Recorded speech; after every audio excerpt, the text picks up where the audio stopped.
ఈ విధంగా రావణాసురుడు సీత వైపు వస్తూ ఉన్నాడు. సీత వాతము అంటే మంచి గాలి కొట్టినప్పుడు ఎలాగైతే అరటి చెట్టు ఊగిపోతుందో అలా ఊగిపోతూ ఉన్నది. రామచంద్రమూర్తిని స్మరిస్తూ ఉన్నది. రావణాసురుడు ఇక ఆలస్యం చేస్తే కుదరదని చెప్పి రాముడు వచ్చేస్తాడేమో అనేటువంటి భయంతో, అంటే చోరం దొంగతనం చేయడానికి వచ్చినటువంటి వ్యక్తి కాబట్టి త్వరగా తప్పించుకోపోవాలనేటువంటి ఉద్దేశంతో వెంటనే ఆ సీత దగ్గరకు వచ్చి మొట్టమొదట ఎడమ చేత్తో సీత యొక్క జుట్టు పట్టుకున్నాడు. కుడి చేత్తో సీత యొక్క కాళ్ళ కింద చేయబోనిచ్చి ఇలా ఎత్తుకున్నాడు అనమాట. ఎత్తుకొని ఆ సీతను నేరుగా రథంలో ఎక్కించుకోవడానికి ఒక్కసారి రథాన్ని స్మరించాడు. రథం అప్పుడే ప్రత్యక్షమైంది వాకిట్లోనే, అంటే అదృశ్య రూపంతో ఉంది రథం. వెంటనే సీత రామా రామా అని అరుస్తూ ఉన్నా కానీ, రామా ఈ దుర్మార్గుడు ఎత్తుకోబోతున్నాడు, నన్ను రక్షించండి రక్షించండి అని సీత అరుస్తూ ఉన్నా కానీ ఈ రావణాసురుడు వినిపించుకోకుండా త్వరగా సీతను తీసుకెళ్లి రథంలో పెట్టాడు. రథంలో ఉంచగానే రథం అలా ఆకాశ మార్గంలోకి లేచింది. ఆ ఆకాశ మార్గంలోకి రథం లేచిన తర్వాత ఈ రావణాసురుడు వికటాట్టహాసం చేస్తూ ఉన్నాడు. రథం అలా లంక వైపు బయలుదేరింది. అప్పుడు ఆ దృశ్యాన్ని చూస్తూ ఉన్నటువంటి వనదేవతలందరూ కూడా భయాందోళనలతో రావణాసురుని ఎదుర్కొనే ధైర్యం లేక ఎక్కడ పడ్డవాళ్ళు అక్కడ వనదేవతలు వెళ్ళిపోయినారు. ఋష్యాదులు కూడా ఏం చేయలేకపోయినారు. క్రూర మృగాలు కూడా చూసి రావణాసురుని చూసి భయంతో వెళ్ళిపోయినాయి. గాలి కూడా స్తంభించిపోయింది. వాయుదేవుడు కూడా ఏం చేయలేకపోయినాడు. తరువాత ఆ వృక్షాలు కూడా గడగడ వణికిపోతున్నాయి. ఆ విధంగా రావణాసురుడు సీతాపహరణ చేసినటువంటి వాడై ఆకాశ మార్గంలోకి లేచి అలా వెళ్ళిపోతున్నాడు. సీతాదేవి దుఃఖిస్తూ విలపిస్తూ ఉంది. పాపం విలపిస్తూ ఆ గోదావరి తల్లికి నమస్కారం చేసి, అమ్మ నన్ను రావణుడు తీసుకుని వెళ్ళిపోతున్నాడు, నా భర్తకు చెప్పండి, నా భర్తకు త్వరగా చెప్పి తెలియజేయండి అని చెప్పి గోదావరిని ప్రార్థించింది, వనదేవతలను ప్రార్థించింది. అదేవిధంగా అక్కడ ఉండేటువంటి ఆమె సాక్కున్నటువంటి పూల చెట్లను ప్రార్థించింది.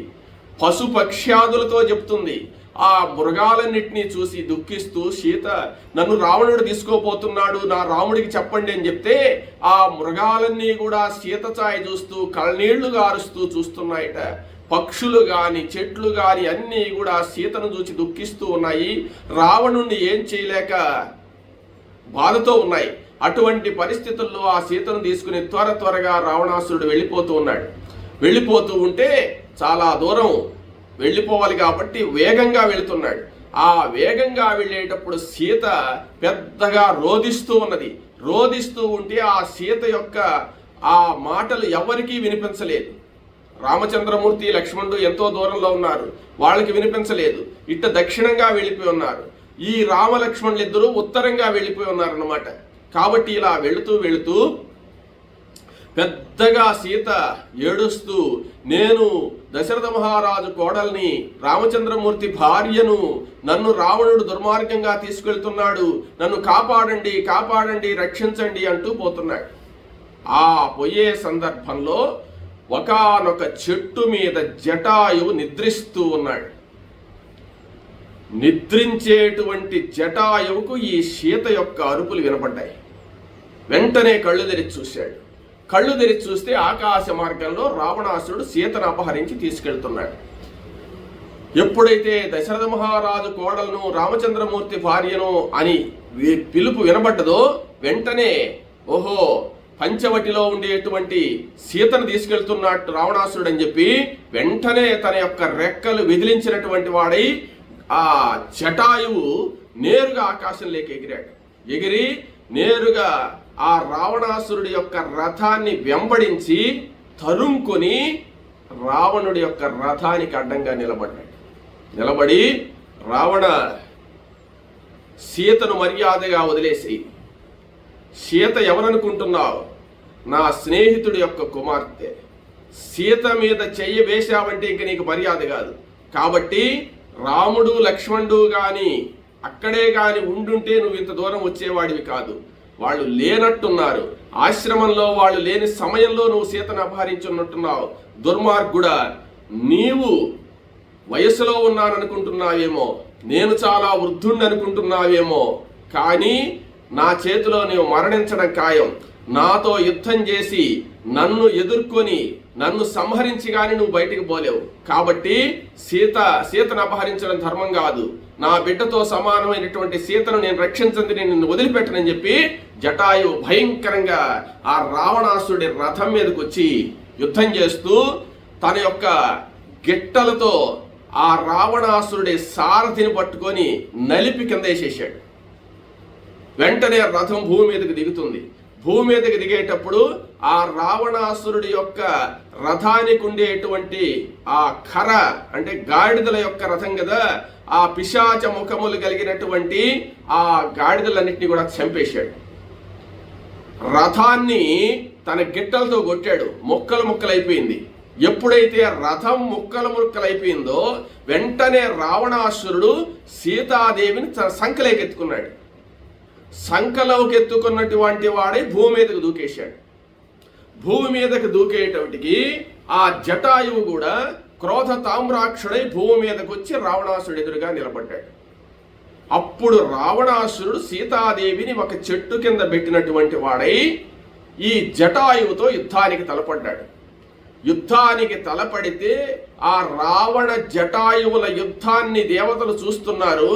ఎంత ఘోరంగా చేశారంటే దేవ రాక్షస సంగ్రామానికంటే భయంకరంగా జరిగింది ఆ జటాయువుకు రావణాసుడికి యుద్ధం. ఎట్లెట్లో చేసినా కానీ రావణాసుడు ముందుకు పోలేకుండాన్నాడు. జటాయువు తన యొక్క పరాక్రమాన్నంతా ఉపయోగించి ఆ రావణాసురుని ఎట్లాంటి శరీరం అంతా కూడా తన గోళ్లతో ముక్కుతో గీరి రక్తమయం చేసేసాడు. రక్తమయం చేసేసి రావణాసురుని సంహరించాలనేటువంటి ప్రయత్నంలో ఉండేటప్పుడు ఆ రావణాసురుడు ఈ జటాయువును తప్పించుకొని పోలేక మరలా రాముడు వస్తాడనేటువంటి భయంతో ఈ రెండు ఆందోళనల మధ్య ఆ సీతను నేను ఎత్తుకోపోలేమేమో అనేటువంటి భయంతో రావణాసురుడు తికమక పడుతూ ఎలా ఈ జటాయువును సంహరించాలా అని చెప్పి ఆలోచించి ఘోర యుద్ధం చేస్తూ ధైర్యంగా ఇంకా నేరుగా జటాయువుని జయించలేమనేటువంటి ఉద్దేశంతో తన యొక్క కరవాలాన్ని తీసి ఆకాశంలో ఎగిరి తన్ను తన్నడానికి వచ్చేటువంటి ఆ జటాయువు యొక్క రెక్కలు నరికేశాడు. పక్షికి ఎప్పుడు కూడా రెక్కల్లోనే బలం ఉంటుంది. ఆ రెక్కలు ఎప్పుడు నరికేశాడో ఆ జటాయువు కింద పడి కూడా కాళ్ళున్నాయి కదా, కాళ్లతో ఎగురుతూ వచ్చి రావణాసురుడిని చంపాలని చూస్తుంది. అప్పుడు వెంటనే రావణాసురుడు జటాయు యొక్క కాళ్ళు రెండు నరికేశాడు. కాళ్ళు ఎప్పుడైతే నరికేసి రెక్కలు నరికివేశాడో జటాయువు ఏమీ చేయలేక పడిపోయినాడు. పడిపోయిన తర్వాత దుఃఖిస్తూ ఉంటే అప్పుడు రావణాసురుడు క్రోధ తామ్రాక్షుడై ఆ జటాయువు క్రూరంగా చూస్తూ ఉంటే అప్పుడు సీతాదేవి పరిగెత్తుకుంటూ వచ్చి చెట్టు కింద ఉన్నటువంటి సీతాదేవి ఆ జటాయువు మీద పండుకొని జటాయువుని కౌగిలించుకొని ఆ జటాయువుని చూసి దుఃఖిస్తూ నా కోసం ఇంత ప్రయత్నం చేస్తే నీ ప్రాణాన్నే దేశేశాడు ఈ దుర్మార్గుడు అని చెప్పి జటాయువుని చూసి ఏడుస్తుందట సీత. అప్పుడు జటాయువు కళ్ళనీళ్లు పెట్టుకొని అమ్మా నిన్ను నేను రక్షించలేకపోతున్నాను, ఈ దుర్మార్గుడిని ఏం చేస్తాడో ఏమో, ఆ రామచంద్రమూర్తి నిన్ను తప్పకుండా రక్షిస్తాడమ్మా సీత. నిన్ను వీడు అపహరించినటువంటి లగ్నం వింద అనేటువంటి ముహూర్తంలో నిన్ను అపహరించాడు కాబట్టి తప్పకుండా నీవు రాముణ్ణి చేరతావు తల్లి అని చెప్పాడు. చెప్పే లోపల రావణాసురుడు వచ్చి ఏమని తరుముకుంటున్నాడు. సీతను పట్టుకోవాలి కదా, ఆ సీత రావణాసురుడి చేతికి చిక్కకుండా పరిగిస్తుందన్నమాట. వీలైనంత వరకు ప్రాణరక్షణ చేసుకోవాలని చెప్పి ప్రాణ భయంతో ఆ సీత పరిగిస్తూ ఉంటే ఆ సీతను వెంబడించాడు. ఆ సీత పొదల్లో చెట్లల్లో అంతా కూడా పరిగెత్తుకుంటూ తప్పించుకోవడానికి ప్రయత్నిస్తూ ఉంటే రావణాసురుడు వెంట తరుముతూ ఉండగా ఒకానొక సందర్భంలో ఒక చెట్టు కనపడ్డది. ఆ చెట్టును గట్టిగా పట్టుకుంది సీత. చెట్టును గట్టిగా పట్టుకునేటప్పటికి రావణాసురుడు వచ్చి సీత జుట్టు పట్టుకొని లాగాడు. జుట్టు పట్టుకొని లాగితే జుట్టు నొప్పి కదా, ఆ జుట్టు నొప్పికి సీత వదలలేకుండా ఉంది. ఇంకొకటి ఏమంటే సీతను గట్టిగా కౌగిలించుకొని పట్టుకునేటువంటి పరిస్థితి రావణాసుడికి లేదు. ఎందువల్లంటే శాపం ఉందన్నమాట. అందువల్ల జుట్టు పట్టుకొని లాగాడు. జుట్టు పట్టుకొని లాగేటోటికి ఆమె ఇంకెవరు నన్ను రక్షించే వాళ్ళు లేరని ఆ చెట్టును గట్టిగా పట్టుకుంది. ఆ చెట్టుకు ఉరుచుకొని యొక్క ముత్యాల దండ తెగిపోయి ఆ ముత్యాలన్నీ అక్కడ రాలిపోయినాయి. అప్పుడు రావణాసురుడు గట్టిగా జుట్టు పట్టుకొని లాగి తన సంకలో పెట్టుకొని సీతాదేవిని గట్టిగా పట్టుకుని ఆకాశాన ఎగిరాడు. ఎగిరి వికటాట్టహాసం చేసి రావణాసురుడు ఇంకా ఎవరితో యుద్ధం చేయకూడదు, త్వరగా వెళ్ళిపోవాలన్నట్టుగా వెళ్ళిపోతున్నాడు. ఆ వెళ్ళిపోయేటప్పుడు క్రింద ఉండేటువంటి మృగములు, ఈ కొంతమంది ఋష్యాదులు వీళ్ళు చూస్తూ ఉంటే, ఈ అరణ్యంలో తిరిగేటువంటి వాళ్ళందరూ చూస్తూ ఉంటే ఎలా ఉన్నది అంటే ఆకాశంలో నీల మేఘం మాదిరి, నల్లటి మేఘం మాదిరి రావణాసురుడు ఉన్నాడు. బంగారు ఛాయలో సీత ప్రకాశిస్తూ ఉన్నది. సీత యొక్క ముఖం చంద్రబింబం మాదిరి ప్రకాశిస్తూ ఉంటే విలసితమగు సీతా నిర్మల వదనము నభమునగన రావణునంక స్థలమున మెరసెను మేచక జలధము వెడలిచన వెలుగు చంద్రుడు బోలెన్. ఎలా ఉన్నదయ్యా? ఆకాశంలో సీతాదేవి ముఖం చంద్రబింబం మాదిరి ఉన్నది.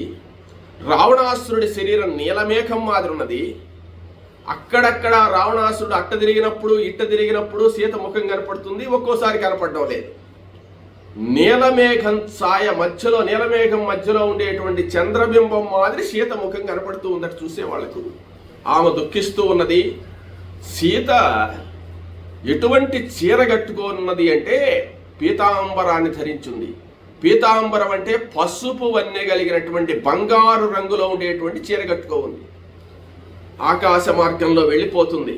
ఆమె అందరినీ ప్రార్థిస్తూ అరణ్యంలో ఉండేటువంటి జంతురాశులను, వృక్షజాతినంతా ప్రార్థిస్తూ నా రాముడి యొక్క నాకు చెప్పండి, నేను ఇట్ట తీసుకుని వెళ్ళిపోతున్నాడు, ఈ మార్గాన్ని చెప్పండి అని చెప్తూ అరుస్తూ పోతుంది.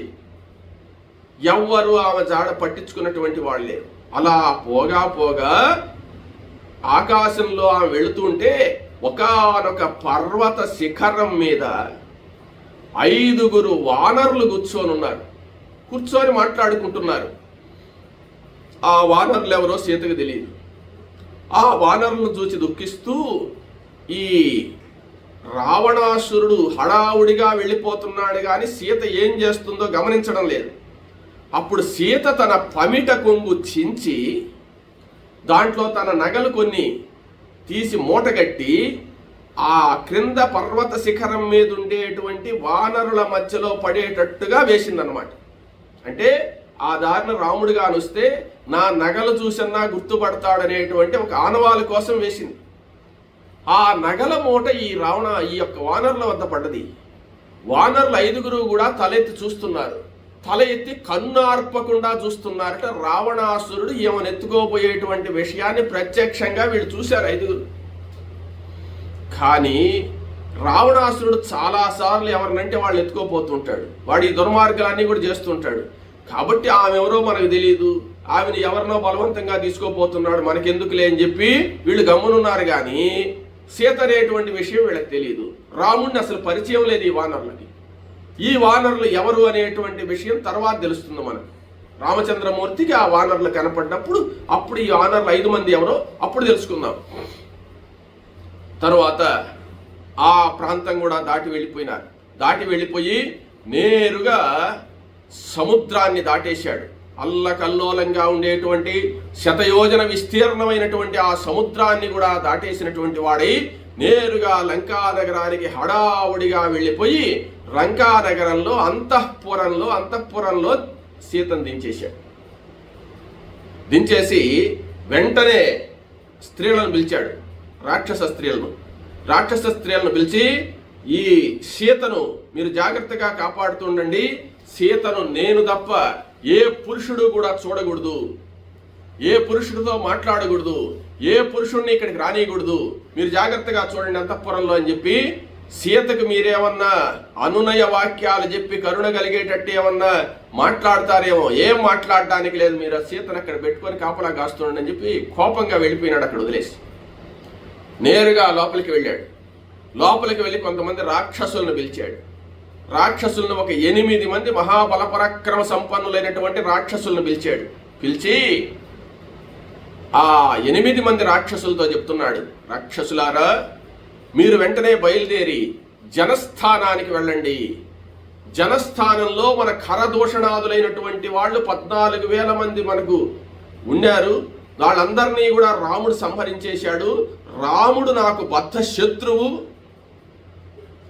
అక్కడ మనకు విషయం తెలిపే వాళ్ళు ఎవరూ లేరు కాబట్టి జనస్థానంలో రామలక్ష్మణులు సంచరిస్తూ ఉంటారు.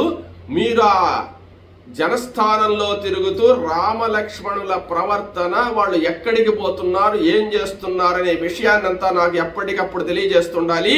మీ పరిస్థితి ఏంటంటే జనస్థానంలో ఉండి ఆ విషయాన్ని నాకు చెప్పడమే అని చెప్పాడు. వెంటనే వాళ్ళ రాజాజ్ఞ అయింది కాబట్టి ఈ 8 మంది రాక్షసులు బయలుదేరి నేరుగా సముద్రం దాటి జనస్థానానికి వచ్చి రామాశ్రమ ప్రాంతాల్లో వీళ్ళ అదృశ్య రూపంతో విహరిస్తూ ఉన్నారు. రాముడి యొక్క ప్రవర్తన, రాముడు చేసే పనులన్నీ తెలుసుకోవడానికిగా. సరే, అంతఃపురం లేకపోయి కోపంగా ఉన్నాడు. జటాయువుతో యుద్ధం చేసి వచ్చాడు కదా, జటాయువుతో యుద్ధం చేసి కోపంగా ఉన్నాడు కాబట్టి పోయి స్నాన సంధ్యాదులన్నీ కూడా చేసుకొని కొంచెం ప్రశాంతమై కాసేపు పండుకొని విశ్రాంతి తీసుకున్నాడు. విశ్రాంతి తీసుకున్నా కానీ మనసు సీత మీదనే ఉన్నది. నేరుగా మళ్ళీ బయలుదేరి సీత దగ్గరికి వచ్చాడు. సీత దగ్గరకు వచ్చి, సీత, మర్యాదగా నన్ను ఏలుకో అన్నాడు. సీత ఏం మాట్లాడలేదు. సీత, నేను చెప్తే నమ్మవు నువ్వు, నా యొక్క అంతఃపుర సౌందర్యాన్నంతా చూడు అని చెప్పాడు. అంతఃపుర సౌందర్యాన్నంతా చూడు అంటే ఆమె చూడడానికి ఏమి ఇష్టపడలేదు. బలవంతంగా ఆడవాళ్ళ చేత తీసుకొని వచ్చి చూపించమన్నాడు. అప్పుడు బలవంతంగా ఆమె చూస్తూ ఉండగా చూడాల్సిందే అన్నట్టు భయపెట్టాడు అనమాట.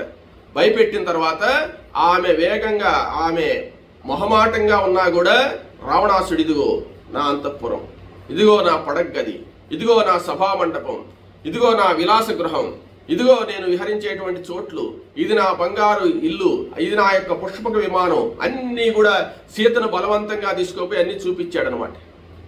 అన్నీ చూపించి, ఇంత ఆనందాన్ని నీకు నేను పంచబోతున్నాను, దీనికంతటికీ కూడా అధికారినివి నువ్వు నా పట్టపురాణిగా ఉండవలసింది అని చెప్పి అన్నాడు. అనిన తర్వాత అప్పుడు ఆమె ఒక గడ్డి పోచ పక్కన పెట్టుకొని, అంటే దుర్మార్గుడితో మాట్లాడేటప్పుడు నేరుగా మాట్లాడకూడదు, మధ్యలో ఏదో ఒక అడ్డం ఉండాలి, తృణం కానీ నీళ్లు కానీ ఏదో పెట్టుకొని మాట్లాడాలి. అంటుంది, రావణ, నువ్వు ఎన్ని చెప్పినా కానీ నీకు నేను స్వాధీనం కాను. పరమ పురుషుడైనటువంటి రామచంద్రమూర్తిని తప్ప నేను మనసా వాచా కర్మణ ఎవ్వరిని అంగీకరించను. ఈ ఐశ్వర్యాన్నంతా కూడా చూసి నేనేమన్నా మభ్యపడి నీకు లోపడతాననుకుంటున్నావేమో, అది కల. పరపురుషుణ్ణి నేను ఎప్పుడూ కూడా మనసులో కూడా స్మరించను. కాబట్టి నువ్వు ఎంత ప్రయత్నం చేసినా, ఏం చేసినా కానీ నేను నీ స్వాధీనం కాను అని చెప్పి సీత గట్టిగా చెప్పింది. గట్టిగా ఎప్పుడైతే చెప్పాడో, క్రోధ తామ్రాక్షుడైనటువంటి ఆ యొక్క రావణాసురుడు ఆమెను బలాత్కారం చేసేదానికి అవకాశం లేదు కాబట్టి, బలాత్కారం ఇష్టం లేనటువంటి స్త్రీని బలాత్కారం చేస్తే తల 1000 వక్కలైపోతుందని బ్రహ్మశాపం ఉంది, నలకోపరుడి శాపం ఉంది కాబట్టి భయపడి వెంటనే ఆ సీతతో చెప్పాడు, సీత, నీకు 12 నెలలు సమయం ఇస్తున్నాను. 12 నెలల లోపల నీవు నీ మనసు మార్చుకుని నాకు స్వాధీనమైతే సరే, లేకపోతే 12 నెలలు పూర్తయిన ప్రక్క రోజే నిన్ను మా రాక్షసులు ముక్కలు చేసి వంట చేసి ఆహారంగా తినేస్తారు. ఇది రావణాసురుడి ఆజ్ఞ. నీకు మర్యాదగా చెప్తున్నాను. నీకు కాబట్టి నువ్వంటే నాకు ఇష్టం కాబట్టి 12 నెలలు ఇచ్చాను, లేకపోతే ఇప్పుడే నిన్ను సంహరించేసిందును అని చెప్పి వెంటనే రాక్షస స్త్రీలను పిలిచి, ఈ సీతను అశోకవనానికి తీసుకెళ్ళండి.